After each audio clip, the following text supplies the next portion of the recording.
সূরা ফাতিহা 7 বার পাঠ করে 1 গ্লাস দুধে ফু দিলে কি হয়?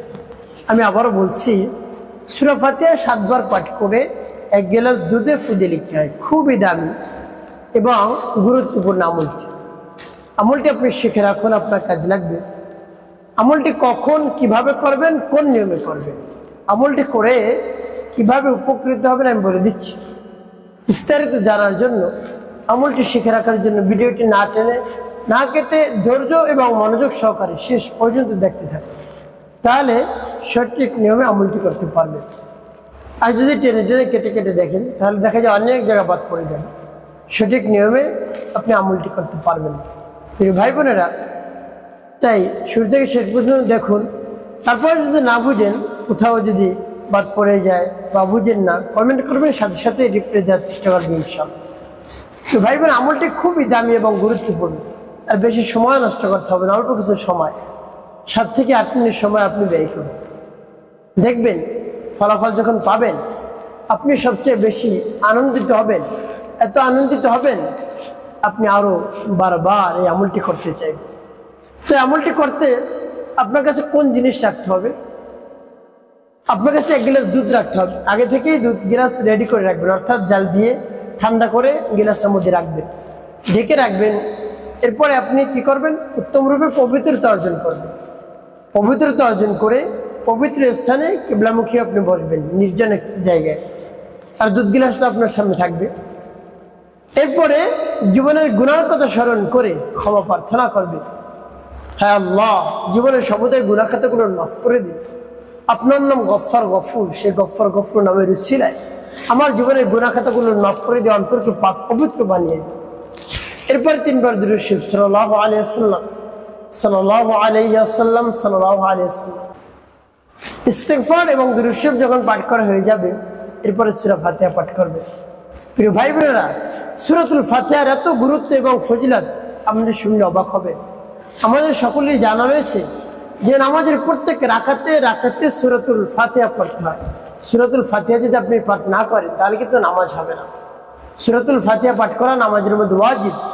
সেই ওয়াজিব যদি আপনি তরক করেন, ইচ্ছাকৃত তরক হলে সেটা সাউসিজদা ঠিক হবে, কিন্তু ইচ্ছাকৃতভাবে যদি প্রত্যেক রাকাতে সূরা ফাতিহা ছাড়েন, তাহলে নামাজ তো হবেই।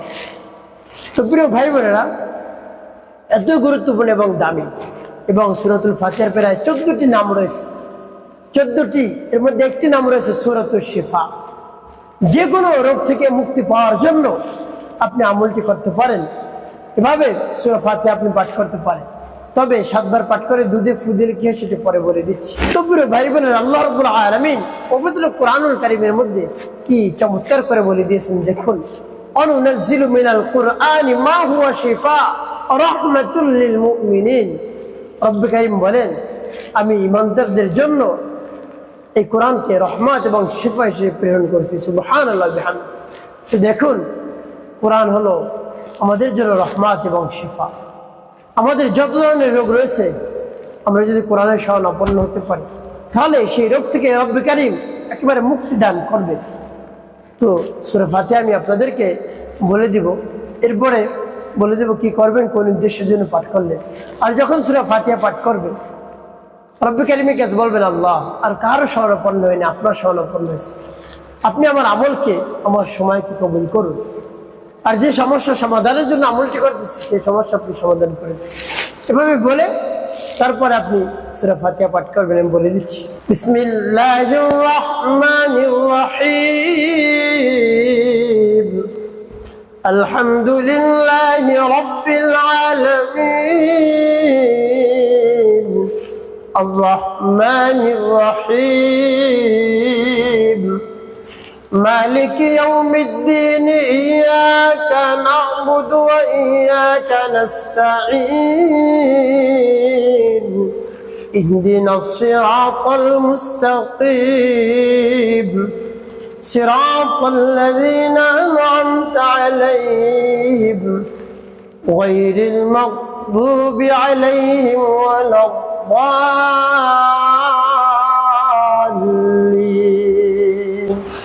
এভাবে যখন পাঠ করা হয়ে যাবে, এরপরে আপনি দুধের মধ্যে কিছু দেবেন, তারপর আপনি আবারও পাঠ করবেন, বিসমিল্লাহির রহমানির রহিম,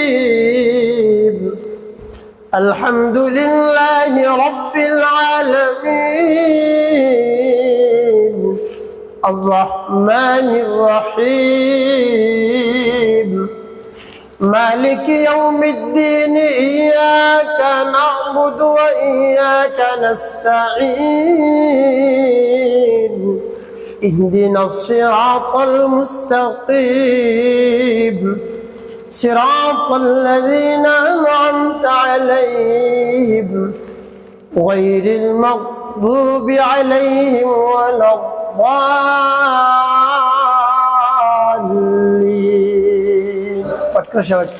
তারপর আপনি মনে দরুদ নিয়ে আবার পাঠ করবেন বিসমিল্লাহির রহমানির রহিম আলহামদুলিল্লাহি রাব্বিল আলামিন আর-রাহমানির রহিম مالك يوم الدين إياك نعبد وإياك نستعين اهدنا الصراط المستقيم صراط الذين أنعمت عليهم غير المغضوب عليهم ولا الضالين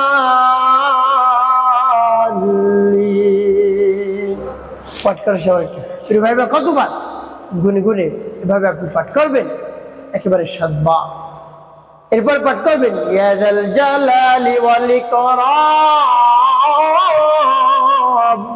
ইয়া যাল জালালি ওয়াল ইকরাম 3 বার পাঠ করবেন একটু ফু দিবেন দুধের মধ্যে শেষে নবীজি সাল্লাল্লাহু আলাইহি সাল্লামের মহব্বত নিয়ে ভালোবাসা নিয়ে আপনি গুনে গুনে 7 বার দুরূদ ইব্রাহিম পাঠ করবেন একবারও যেন কম না হয় খেয়াল করুন আল্লাহুম্মা সাল্লি আলা মুহাম্মাদ ওয়া আলা আলি মুহাম্মাদ كما صليت على إبراهيم وعلى آل إبراهيم إنك حميد مجيد اللهم بارك على محمد وعلى آل محمد كما باركت على إبراهيم وعلى آل إبراهيم إنك حميد مجيد اللهم صل على محمد وعلى آل محمد كما صليت على إبراهيم وعلى آل إبراهيم إنك حميد مجيد اللهم بارك على محمد وعلى آل محمد كما باركت على إبراهيم وعلى آل إبراهيم إنك حميد مجيد اللهم صل على محمد وعلى آل محمد كما صليت على إبراهيم وعلى آل إبراهيم إنك حميد مجيد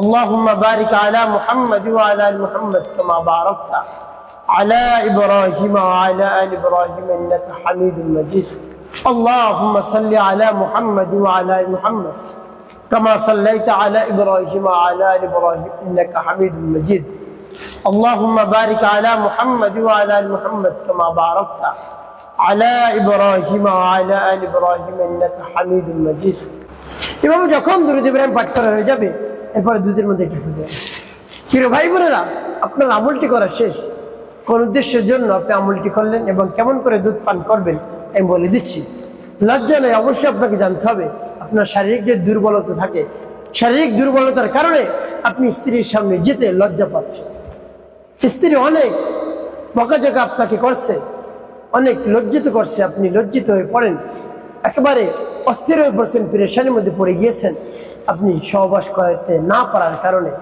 স্ত্রীর মেজাজ একেবারে খিটখিটে হয়ে গিয়েছে আপনাকে কোনো ভালোবাসাই দেয় না কোনো ভালোবাসা আপনি পাচ্ছেন না স্ত্রীর কাছ থেকে এমত অবস্থায় আল্লাহ রাব্বুল আলামিনের শরণাপন্ন হন তার শরণাপন্ন হয়ে এভাবে আমল করে আপনি সেই দুধ পান করুন পরিপূর্ণ বিশ্বাস এবং আস্থা নিয়ে দৃঢ়তার সাথে যে কাজ হবেই হবে এবার এই আমলে যে সূরাতুল ফাতিহা এই শক্তিতে আল্লাহ রাব্বুল আলামিন আমার সমস্যার সমাধান করেই দিবেন এভাবে যদি মনকে স্থির করে একেবারে বিশ্বাস নিয়ে আমল করে এভাবে সেই দুধ পান করতে পারে তাহলে সাথে সাথে শরীরের মধ্যে শক্তি চলে আসবে দীর্ঘ সময় ধরে আপনি স্ত্রী সহবাস করতে পারবেন স্ত্রীকে তৃপ্তি দিতে পারবেন দীর্ঘ সময় ধরে মিলন করতে পারবেন স্ত্রীকে সুখ দিতে পারবেন স্ত্রী আপনার উপর রাজি হয়ে যাবে খুশি হয়ে যাবে আপনাকে পাগলের মতো স্ত্রী ভালোবাসবে প্রিয় ভাই বোনেরা এভাবে আপনি আমলটি চালিয়ে যান দেখবেন আপনার সকল সমস্যার সমাধান হয়ে গেছে তো প্রিয় ভাই বোনেরা আর পেরেশানির মধ্যে আপনার থাকতে হবে না পেরেশানি একেবারে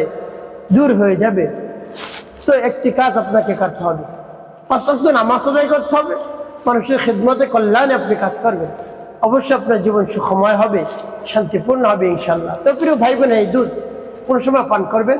সহবাসের পরে 1 থেকে 1.5 ঘন্টা পূর্বে আপনি এই দুধ পান করবেন আমলটি করে। প্রত্যেক দিন যদি এভাবে আমলটি করে পান করতে পারেন তাহলে তো ভালো, তাহলে উত্তম। তাহলে দেখেন যে আপনি দুধ করে রেখে দিলেন, সেই দুধ আবার গরম করতে হবে, এটা তো করা যাবে না। এই জন্য 1 গ্লাস দুধ পড়ার কথা আমি বলছি। 1 গ্লাস দুধ পরে আপনি খেয়ে ফেলবেন। প্রত্যেক দিন যদি নতুন নতুন এভাবে আমল করে করেন তাহলে বেশি শক্তি আপনার শরীরে আল্লাহ রাব্বুল আলামিন দান করবেন। এত শক্তি হবে আপনি একেবারে আনন্দিত হয়ে যাবেন। তো প্রিয় ভাই বোন, এভাবে আমল করুন, অবশ্যই উপকৃত হতে পারবেন ইনশাআল্লাহ।